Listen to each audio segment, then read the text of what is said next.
Shalom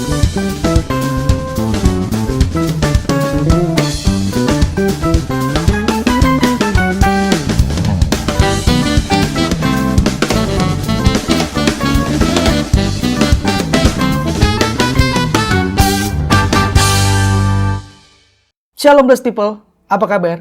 Semoga kabar lo baik-baik aja, sehat walafiat, penuh dengan semangat dan semakin cinta akan Tuhan. Balik lagi bersama dengan gue, Unedo Tesalonika Gultom, dan tentunya lo lagi nonton Christian Daily Channel dengan program Daily Bread. Well, di bulan September 2021, kita memiliki tema The Final Crops, gereja yang menuai pada akhir zaman. Dan untuk kesempatan kali ini, tema kita adalah gereja yang mengandalkan kekuatan Tuhan. Nah, sebelum kita baca ke ayat yang menjadi pembahasan kita atau menjadi acuan dalam kesempatan kali ini, berarti gue nanya dulu dong sama Blessed People. Gimana nih? Kita sebagai gereja-gerejanya Tuhan, udah ngandelin kekuatan Tuhan apa belum? Apa jangan-jangan masih ngandelin kekuatan sendiri? Masih ngandelin prestasi, kekayaan, skill kita, atau mungkin juga relasi? Ya udah deh, gue pending dulu ya nanya-nanyanya sama Blessed People. Mending kita baca dulu aja ayat yang menjadi acuan kita dalam pembahasan kali ini, yaitu gereja yang mengandalkan kekuatan Tuhan. Ayatnya diambil dari Mazmur pasal 110, ayat 1 sampai ke 7. Firman Tuhan berkata, Mazmur Daud, demikianlah firman Tuhan kepada Tuanku, duduklah di sebelah kananku, sampai kubuat musuh-musuhmu menjadi tumpuan kakimu. Tongkat kekuatanmu akan diulurkan Tuhan dari Sion. Memerintahlah di antara musuhmu. Pada hari tentaramu, bangsamu merelakan diri untuk maju dengan berhiaskan kekudusan. Dari kandungan fajar tampil bagimu keremajaanmu seperti embun. Tuhan telah bersumpah, dan ia tidak akan menyesal. Engkau adalah imam untuk selama-lamanya, menurut Melkisedek. Tuhan ada di sebelah kananmu. Ia meremukkan raja-raja pada hari murkanya. Ia menghukum bangsa-bangsa, sehingga mayat-mayat bergelimpangan. Ia meremukkan orang-orang yang menjadi kepala di negeri luas. Dari sungai di tepi jalan ia minum.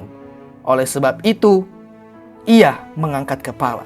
Berdasarkan ayat yang tadi sudah kita baca bersama-sama, di situ kita bisa melihat dengan jelas bahwa ada nubuatan dari Nabi Daud berkaitan dengan kedatangan Yesus atau posisi Yesus yang akan duduk di sebelah kanan Allah Bapa. Dan akhirnya memang berdasarkan ayat tadi yang pada akhirnya menjadi jawaban atas apa yang ditanya oleh orang Yahudi pada saat itu. Dan itu tertulis dalam Matius, di mana ada sebuah pertanyaan, yaitu tentang apakah pendapatmu tentang Mesias? Anak siapakah dia? Kata mereka kepadanya, anak Daud. Akhirnya Yesus berkata, jika demikian, bagaimanakah Daud bisa menyebut dia sebagai tuannya? Dan lain sebagainya sampai akhirnya mengutip apa yang dinubuatkan oleh Daud yang tertulis dalam kitab Mazmur.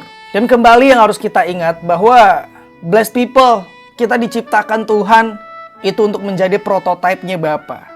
Dan kita diciptakan juga untuk menggenapi setiap janji dari Bapa yang belum tergenapi. Yang menjadi final adalah menuntaskan amanat agung. Oleh sebab itu Blessed People, gue mau katakan, kita sebagai gereja seharusnya sudah tidak boleh lagi mengandalkan diri kita sendiri. Kenapa?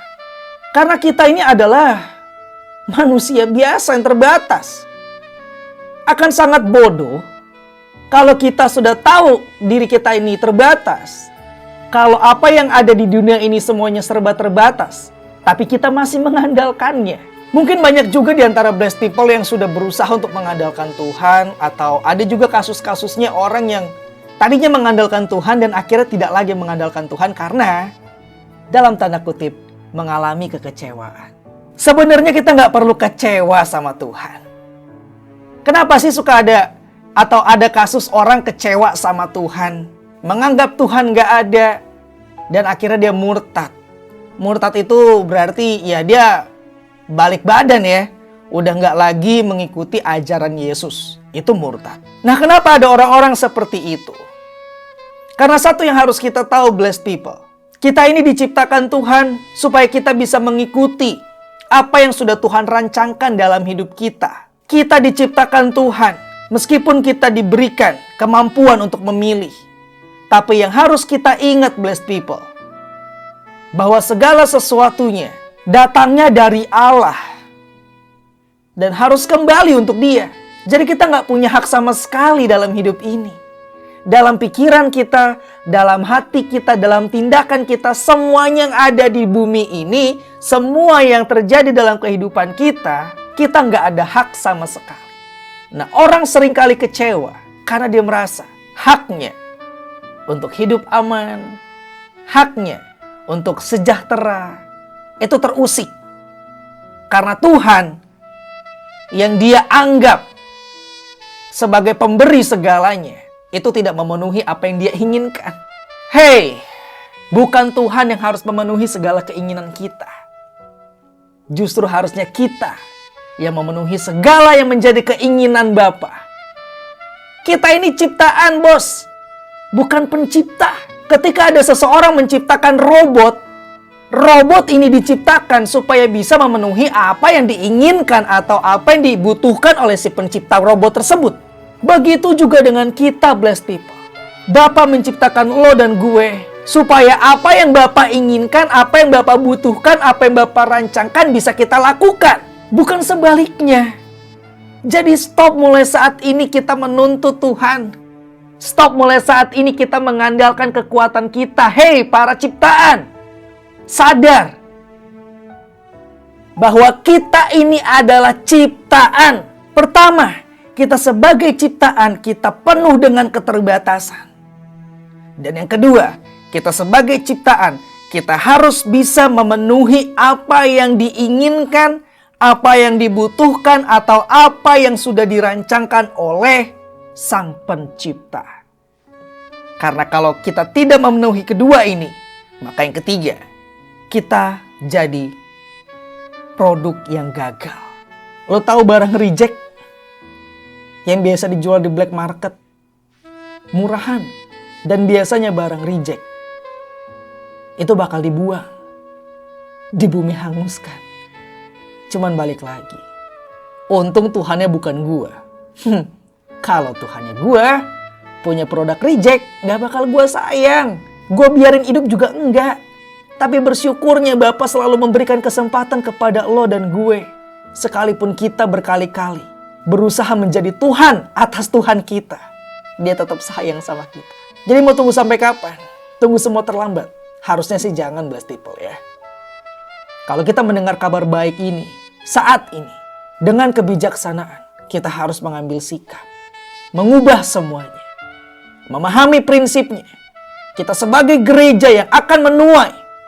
Kita ini adalah alat. Kita adalah sebuah produk yang harus bisa memenuhi apa yang Bapa inginkan, apa yang Bapa butuhkan, dan apa yang sudah menjadi rancangannya Bapa. Sebab kalau enggak, kalau kita terus mengandalkan kekuatan kita sendiri, kita nggak bakal pernah bisa menuai. Kita hanya menjadi produk gagal.